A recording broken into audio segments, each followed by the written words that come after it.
Bonjour à tous, c'est Alexandre. Donc on va continuer notre étude des plans et donc on balaye aujourd'hui le Devakan. C'est un état sur lequel on peut se trouver lorsqu'on sera en train de remonter, c'est-à-dire entre deux incarnations, lorsqu'on va quitter notre corps. On va passer par la phase de décorporation, remonter dans l'astral, et puis après on arrive dans le plan mental où on va petit à petit revenir jusqu'à notre niveau enfin jusqu'au plan de mental supérieur. Et donc, ça, c'est une étape assez intéressante, parce que lorsqu'on arrive ici, les choses sont magnifiques, on va dire. Et donc, c'est pour ça que je vous propose de balayer cette étape avec vous aujourd'hui. Alors, contrairement à l'astral, ce plan est protégé par des grands êtres de lumière.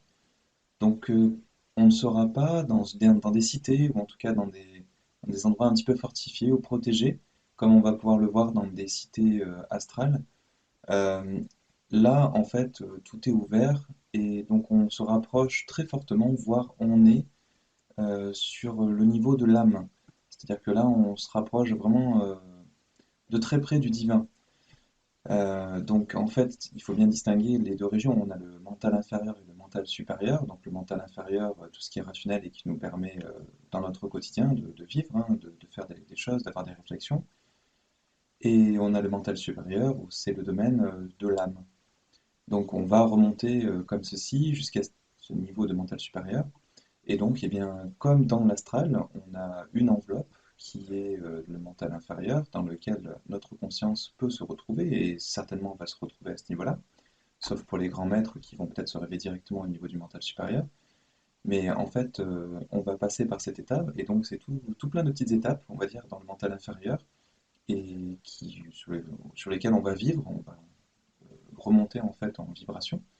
Et donc, on va petit à petit eh bien, lâcher notre enveloppe mentale inférieure jusqu'à ce qu'elle arrive à se décomposer un petit peu comme notre enveloppe astrale et jusqu'à ce que, du coup, voilà, on puisse vraiment retourner dans le mental supérieur et remonter en conscience dans le niveau de notre âme.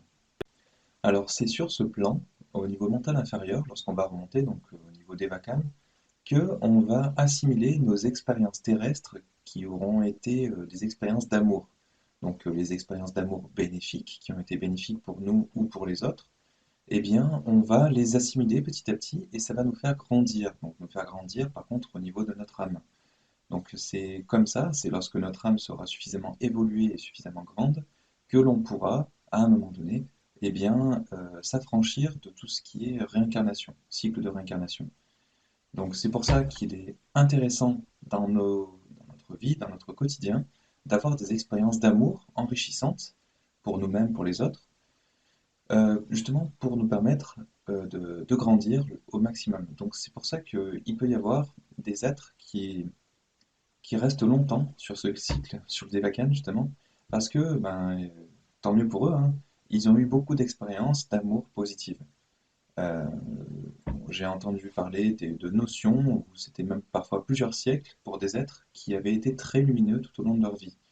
Alors, je ne sais pas exactement si un saint va rester aussi longtemps, peut-être, hein, mais en tout cas, un être, ce que je n'ai compris, qui a vécu il y a à peu près 1000 ans, il y avait des êtres qui étaient très lumineux. En tout cas, c'était parce que dans l'éducation, c'était comme ça, il fallait être très lumineux avec tout le monde même s'il y avait des guerres, même s'il y avait des choses qui étaient peut-être moins reluisantes, hein, mais il y avait toujours des- une conduite en fait que les personnes avaient, et donc naturellement ils étaient dans l'amour du prochain. Alors je dis pas qu'on ne le soit plus du tout, mais en tout cas c'était très très présent dans le quotidien de chacun. Le peu qu'on avait, on le donnait à l'autre, alors qu'aujourd'hui c'est plus forcément le cas. Aujourd'hui, c'est pas parce qu'on a qu'on donne. Aujourd'hui, dans nos sociétés occidentales, très souvent, en fait, on va peut-être donner pour certains, mais on va donner un peu par rapport à ce qu'on a. On va donner un maximum 4-5% de ce qu'on va récolter. Alors que avant, c'était un pourcentage qui était beaucoup plus important. Et c'est ce qui compte, en fait. C'est vraiment de donner ce que l'on a. C'est pas donner énormément en quantité, non. C'est donner par rapport à ce que l'on a. Alors, il y a également, comme les autres plans, 7 sous-plans. Donc on va en avoir 3 sous-plans dans le mental supérieur, et on va en avoir 4 dans le mental inférieur. Euh, alors, dans ce qu'on peut en dire également, c'est qu'il y a des illusions terrestres dont on a nous-mêmes l'illusion dans nos vies en tant que terriens, qui sont beaucoup moins affirmées. C'est-à-dire qu'on est influencé, nous, par des illusions qui sont dans l'astral, hein, tout ce qui est les envies, les pulsions, etc. On a aussi le physique et on a également le mental inférieur, donc certaines illusions qu'on peut avoir en termes de logique notamment, qui se lèvent petit à petit. Alors quand on en est au plan du mental inférieur, lorsqu'on remonte, donc on n'a plus la couche astrale ou la couche physique qui va nous influencer et nous créer une sorte d'illusion. Donc là, on se rapproche vraiment d'une vision de la réalité des choses, contrairement à ce qu'on peut vivre dans une vie humaine. Alors lorsqu'on remonte dans ce plan, on se rend compte à quel point la vie humaine est importante, à quel point elle nous a apporté et à quel point elle est précieuse. Même si parfois on se rend compte qu'on a des souffrances, on a des choses voilà, qui nous plombent, euh, en fait on est créateur hein, de ce que l'on vit. C'est-à-dire on a toujours deux façons de voir les choses potentiellement. C'est-à-dire qu'on a une façon de voir les choses qui peut être positive comme négative dans tous les domaines, dans toutes les situations. On peut très bien être très riche mais vraiment se focaliser sur le petit truc qui ne va pas, sur les petits détails. Comme ça peut être aussi, parce que tout va bien dans notre vie sauf quelque chose, et bien si on se focalise sur le petit quelque chose, ou sur le fait qu'il y ait une guerre dans le monde ou quelque chose comme ça, eh bien on va voir les choses en noir. Mais en fait, si on se focalise vraiment sur les choses qui sont bien de notre vie, si on a une vision positive des choses, eh bien on verra la vie de manière très positive et qui nous apporte des choses très lumineuses. Donc le fait d'être dans le Débécane, on se rend compte effectivement à quel point les choses ont été positives, ont été très belles. Et le Débécane, c'est, alors donc on est dans le mental inférieur, hein, le plan mental inférieur, du coup on se trouve dans un monde qui est très très vaste, encore bien plus vaste que l'univers physique qu'on connaît, pour vous dire, à tel point que chacun arrive à créer son propre paradis. En fait, on va générer au fil de notre évolution au niveau de notre âme, eh bien, comme un monde tout autour de nous, qui va plus ou moins nous plaire hein, et qui sera plus ou moins subtil, plus ou moins beau, lumineux, par rapport à notre évolution. Donc, plus on sera dans une évolution de cœur, plus on sera dans une évolution lumineuse, et plus ce sera un monde lumineux. Alors à cette étape, dans le mental inférieur, on a également des visites, ou en tout cas des influences extérieures potentielles. C'est-à-dire qu'on va potentiellement voir ce qu'on appelle nos défunts, en fait, dans ce plan-là, qui vont commencer à pouvoir se présenter, alors sous la forme que l'on imagine nous. C'est-à-dire on va imaginer telle personne que l'on a connue sous un certain trait, on va dire, et c'est sous cette forme-là qu'ils vont se présenter, justement. Pour que ça nous parle au mieux, hein, et ils sont dans un espèce d'environnement, dans un monde qu'on maîtrise nous et qu'on manifeste. Et donc eux se manifestent dans ce monde-là au travers de cette vision. Et c'est là qu'on va pouvoir interagir comme s'ils étaient en face de nous. On peut être également aidé et influencé par des êtres de lumière qui peuvent également se manifester hein, potentiellement dans ces mondes-là, qui sont très souvent magnifiques, on les représente souvent comme ça et qui vont pouvoir nous aider, même si parfois ils sont tellement dans des strates supérieures qu'on ne va pas forcément les comprendre, mais ils vont pouvoir nous aider, nous influencer pour qu'on puisse continuer à cheminer, nous conseiller pour qu'on puisse compléter nos connaissances en termes d'amour sur des choses qu'on n'a pas fini de vivre ou où on n'est pas allé jusqu'au bout de certaines expériences, on va dire, eh bien ils vont pouvoir voilà, nous aider et nous conseiller. Alors, cette étape va être intéressante pour l'âme parce que sur ce travail de remontée et d'analyse de tout ce qui était lumineux, amour, etc. dans nos vies, eh bien, ça va être notre âme qui va s'enrichir de ces expériences et qui va grandir. Et du coup, on va également pouvoir voir l'expérience des autres et les autres âmes. Alors, par rapport au niveau mental inférieur, hein, ceux qui sont encore dans ce niveau-là. Et on va pouvoir interagir potentiellement également avec eux. Alors, uniquement si on est sur le même sous-plan, c'est-à-dire qu'on est dans la même vibration. Si on est dans les mêmes vibrations, on va pouvoir interagir aussi avec d'autres. C'est donc un monde de joie, de paix. Et c'est aussi un plan sur lequel on va passer et visualiser. Alors, je parle quand on est un peu en intermédiaire entre le plan mental supérieur et inférieur. Lorsqu'on va vouloir se projeter sur une nouvelle incarnation, eh bien, on va voir à un moment donné, euh, notre passé, ce qu'on a pu vivre, on aura cette faculté-là, et ce qu'on va vivre dans la prochaine incarnation. On va rebalayer un petit peu la vie qu'on s'apprête à vivre, et après, on se lance. Donc après, on a le mental inférieur qui va se recréer, l'astral, et on va pouvoir ensuite eh bien, s'incarner dans un fœtus qui sera assez abouti pour ça, donc dans le ventre d'une mère, hein, et jusqu'à la naissance, eh bien, pouvoir faire quelques petits allers-retours dans l'astral ou revenir dans le corps physique du futur bébé. Par contre, une fois que voilà, la naissance sera faite, on ne pourra plus sortir du corps aussi facilement, à part lorsqu'on sera dans des phases de sommeil. Alors, un peu comme dans l'astral, par rapport à notre vibration, on aura un mental inférieur qui sera sur un certain sous-plan. Alors, si par exemple vous êtes dans un amour, on va dire, bon, simple, hein, on va dire, qui n'est pas trop évolué, pas très évolué, eh bien, on sera peut-être dans un amour familial, tout simplement, où on aura une famille, des amis, potentiellement une admiration pour un être de lumière en particulier. Donc notre âme, au fil des incarnations, lorsque elle est sur ce type de sous-plan, au niveau mental inférieur, eh bien, elle va évoluer doucement. Alors sur le second sous-plan du mental inférieur, du coup, ou du plan mental en général, parce qu'après il y en a sept, hein, eh bien ce sera tous ceux qui seront très axés sur la religion. Alors ça peut être les religieux, hein, comme ça peut être des personnes qui ont une grande dévotion pour Dieu, qui sont vraiment très spirituelles et qui vont beaucoup prier.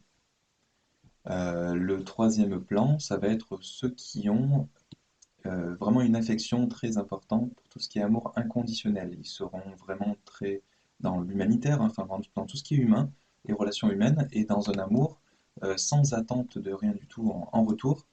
Et, et donc on sera dans une grande dévotion pour Dieu également. C'est vraiment un plan où on est très spirituel. Alors le dernier plan du plan mental inférieur, ça va être le plan où on va retrouver des génies. Alors ça va être des génies dans tout ce qui est domaine artistique, ça peut être dans la musique, dans la peinture, tout ce qui est musique, donc art, il y a tout ce qui est lettres aussi, les génies des lettres, ça peut être aussi des grands savants. Voilà, on va trouver des personnes qui sont très évoluées dans le domaine mental, justement, et qui ont un lien très fort avec justement le mental supérieur, tout ce qui n'est justement pas forcément un monde de forme. Donc il y a un certain lien entre les deux et une intelligence un peu supérieure. Alors une fois que notre mental inférieur, notre enveloppe énergétique du mental inférieur sera décomposée, en fait, lorsqu'on va remonter vraiment sur le plan mental supérieur, eh bien, on ne va pas y rester très longtemps, justement, en conscience dans ce mental inférieur. On va comme s'endormir et se réveiller à nouveau sur le plan mental supérieur, donc au niveau de notre âme, et revoir, revisualiser une dernière fois notre passé et ce qu'on va vivre prochainement. Alors ensuite, au niveau du cinquième sous-plan du plan mental, là on arrive sur le mental supérieur. C'est là où on va se trouver en tant qu'âme, on va dire, qui a encore du cheminement à faire. Donc la plupart des âmes se retrouvent sur ce plan-là. Et quand on va y arriver, quand on vient de se dépouiller justement de nos différents corps qui nous ont permis de vivre notre incarnation, eh bien on va euh, revivre et revisualiser tout ce qu'on a pu vivre dans notre vie passée et, et bénéficier, on va dire, des graines qu'on a semées.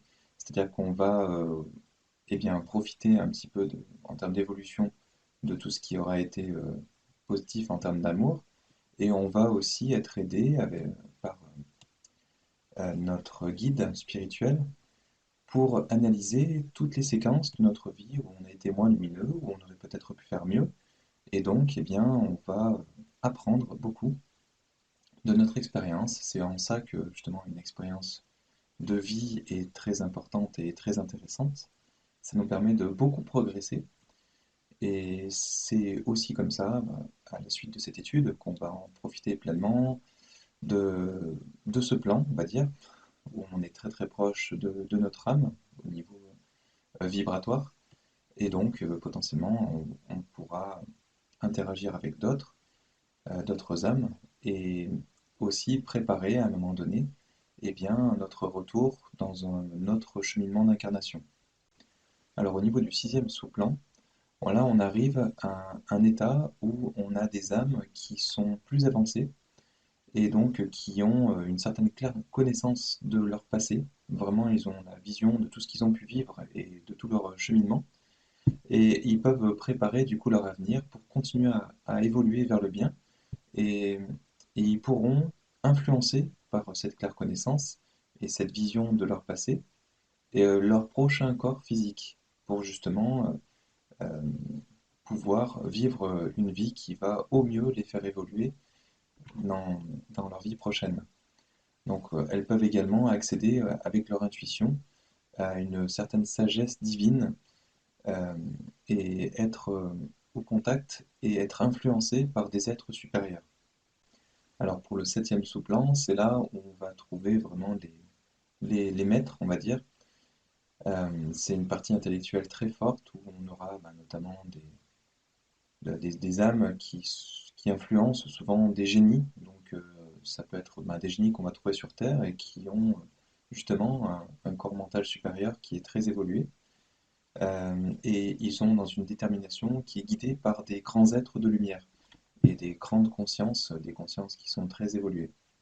Donc c'est aussi normal parce qu'en fait, ils sont sur un plan vibratoire où il y aura d'autres êtres qui seront dans des états de conscience très évolués, en tout cas sur le plan mental supérieur, et donc du coup, ils seront influencés par d'autres êtres sur le même plan, qui seront eux-mêmes des maîtres en termes de sagesse ou en maîtres d'amour, etc. Donc eh bien, c'est pour ça qu'ils pourront évoluer rapidement et être influencés par les plus hauts plans. Alors c'est pour ça que voilà, plus on va évoluer en termes de sous-plan, et plus on va se rapprocher de Dieu, de tout ce qui est divin. On a également la vision que la mort, et c'est une sorte de renaissance, c'est illusoire de croire qu'on disparaît avec la mort, parce que justement, avec la mort, on va se libérer des choses les plus lourdes, des choses les moins subtiles, pour arriver sur des plans qui sont beaucoup plus lumineux, où les choses sont beaucoup plus fluides, on se sent beaucoup plus vivant, et on arrive à interagir vraiment très rapidement. Par une seule pensée, on arrive à interagir avec quelqu'un, potentiellement et discuter tout de suite avec lui. Bon, il y a des choses qui peuvent se passer sur des plans très hauts, on peut se subdiviser, on peut être en conscience à plusieurs endroits en même temps. Il y a des choses qui sont un peu compliquées à comprendre lorsqu'on est incarné sur Terre, parce qu'on est vraiment dans toute cette lourdeur, on va dire, on n'est pas du tout dans le subtil, et on est très limité. Donc bon, c'est pour ça que aussi, toutes ces connaissances qu'on en a, il faut aussi les prendre aussi un peu avec des pincettes, je vous transmets voilà, ce que j'en sais, mais on est aussi très limité, on est des humains, donc on peut très bien se tromper, c'est tout à fait possible. Donc on a un certain niveau de connaissances qui nous sont enseignés par des esprits supérieurs, mais voilà, on est humain, on peut très bien se tromper. Donc voilà, donc dans l'astral, le physique et le mental inférieur, ça va être des plans où on va voyager de vie en vie pour expérimenter et grandir. Et donc, lorsqu'on va recommencer une incarnation, eh bien, notre plan mental va s'associer petit à petit avec l'astral et le physique, jusqu'à vraiment, à un moment donné, être parfaitement synchronisé. Donc, ça revient à peu près à la septième vie, pardon, la septième année d'incarnation. Donc, à la septième année d'incarnation, on aura notre âme qui va commencer à pouvoir vraiment influencer, eh bien, tout ce qui est mental inférieur, astral et physique. Donc, on a l'âme qui est une forme d'individualité qui permettra de s'incarner, de vivre des expériences et de progresser. À un moment donné, donc la personnalité, elle est définie par tout ce qui nous influence. Donc c'est surtout par ce qui est physique et un peu par l'astral aussi. Mais au fil des incarnations, eh bien, on va suffisamment évoluer et mûrir pour ne plus être influencé par le physique ou l'astral, mais plus par eh bien, les plans supérieurs. Et c'est à ce moment-là qu'il ne sera plus nécessaire de se réincarner. On ne sera plus du tout attiré par tout ce qui est incarnation et on va plutôt agir et interagir avec les plans supérieurs. Donc notre personnalité, hein, qui est définie par rapport à notre évolution et par rapport à nos attirances, hein, ce qui nous influence vraiment au niveau de ce que l'on vit, eh bien, ça va être comme une sorte de jeu d'acteur qu'on va vivre, en fait, pour vraiment récupérer des expériences et par rapport à une certaine incarnation. Et donc, eh bien, après, on aura l'occasion de vivre d'autres jeux d'acteurs, hein, en étant pleinement incarné donc, sur le plan physique, pour ramener encore d'autres expériences complémentaires qui nous feront encore évoluer sur des choses qu'on n'a pas pu vivre dans les vies passées ou complètes, ou des choses qu'on n'a pas fait correctement et on s'en est rendu compte entre deux incarnations. Donc, eh bien, on va revivre des vies jusqu'à ce qu'on puisse être suffisamment dans le subtil, être suffisamment attiré par ce qui est spirituel et beaucoup moins influencé et attiré par tout ce qui est physique ou astral. En tout cas, bah, merci de nous avoir suivis et merci de nous laisser un pouce bleu si vous avez apprécié ce contenu et de vous abonner si vous voulez être informé de nos prochaines vidéos. Merci, à bientôt. Au revoir.